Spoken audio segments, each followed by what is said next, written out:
Guys, so today we're going to continue reading ahead um, on the namesake. And before we do that, I just want to, although we'll discuss certain themes in detail later, but I just wanted to focus on this one sentence. It has never occurred to him to buy his wife flowers, that we already read. That sentence is there because it's like the thing is that um, a lot of men right now in this waiting room are buying flowers for their wives, right? They're all American men. Um, in his culture, it's more like, okay, I'm about to have a child. I need to make sure if the child has 10 toes and 10 fingers, all of that stuff. Um, or if my wife is okay buying flowers right now, it's like, why would I buy flowers for her right now? So that sentence holds a lot of weight, and we'll discuss that in detail later. He returns to the globe, still pacing as he reads. A slight limp causes Ashok's right foot to drag almost imperceptibly with each step. Since childhood, he has had the habit and the ability to read while walking, holding a book in one hand on his way to school, from room to room in his parents' three-story house in Alipur, and up and down the red clay stairs. Nothing roused him, nothing distracted him, nothing caused him to stumble. As a teenager, he had gone through all of Dickens. He read newer authors as well, Graham Greene and Somerset Maugham, all purchased from his favorite stall on College Street with Pujo money. But most of all, he loved the Russians. His paternal grandfather, a former professor of European literature at Calcutta University, had read from them aloud in English translations when Ashok was a boy. Each day at tea time, as his brothers and sisters played kabaddi and cricket outside, Ashok would go to his grandfather's room, and for an hour his grandfather would read supine on the bed, his ankles crossed and the book propped open on his chest, Ashok curled at his side. For that hour, Ashok was deaf and blind to the world around him. He did not hear his brothers and sisters laughing on the rooftop, or see the tiny, dusty, cluttered room in which his grandfather read. Read all the Russians and then reread them, his grandfather had said. They will never fail you. When Ashok's English was good enough, he began to read the books himself. It was while walking on some of the world's noisiest, busiest streets on Chaurangi, and Chaurangi is a roundabout, and Garihat wrote that he had read pages of the brothers Karamazov and Anna Karina and Fathers and Sons. Once a younger cousin who had tried to imitate him had fallen down the red clay staircase in Ashok's house and broken an arm.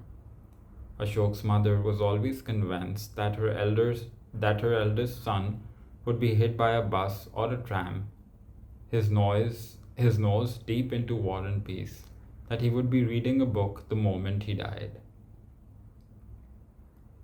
Also, if you guys haven't read any of the Russian books that I spoke about, read the summaries. You'll see how a lot of themes in the Russian stories that I've mentioned reflect in the namesake. We'll discuss that in an upcoming lecture. But right now, just try to go through those books. One day in the earliest hours of October 20th, 1961, this nearly happened. Ashok was 22, a student at BE College. He was traveling on the 83 up Hora Ranchi Express to visit his grandparents for the holidays. They had moved from Calcutta to Jamshedpur upon his father's retirement from the university. Ashok had never spent the holidays away from his family, but his grandfather had recently gone blind, and he had requested Ashok's company specifically to read him The Statesman in the morning,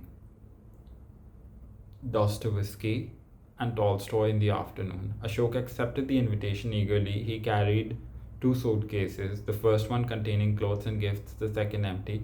For it would be on this visit, his grandfather had said, that the books in his glass-fronted case, collected over a lifetime and preserved under lock and key, would be given to Ashok.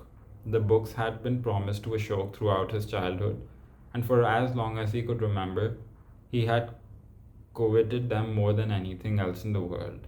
He had already received a few in recent years, given to him on birthdays and other special occasions, but now that the day had come to inherit the rest, a day his grandfather could no longer read the books himself, Ashok was saddened, and as he placed the empty suitcase under his seat, he was disconcerted by its weightlessness, regretful of the circumstances that would cause it, upon his return, to be full. I think let's just stop here in this video. I don't know if I should call them lectures because they're not really lectures. Probably it's just me reading and discussing things. But see how all the books mentioned in especially this part of the namesake are stories that reflect within the namesake. When you talk about Russian literature, mostly Russian literature has been philosophy on life, right? Even in its stories, Russian literature has just been philosophy on life. The namesake is philosophy and commentary on life only, just like that. There is no beginning, middle, and end to the namesake, as I mentioned in one of the early lectures, right? It's just a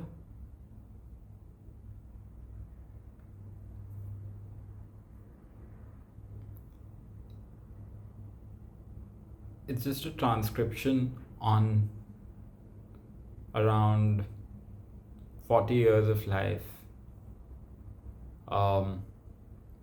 with sometimes the characters are having a flashback, right? Like right now in this one, when Ashok is thinking about the times that he was a young boy and he would read his grandfather's books and all of that stuff.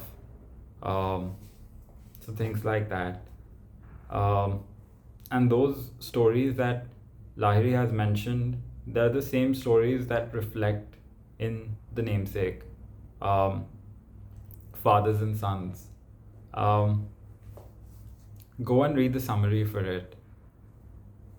The namesake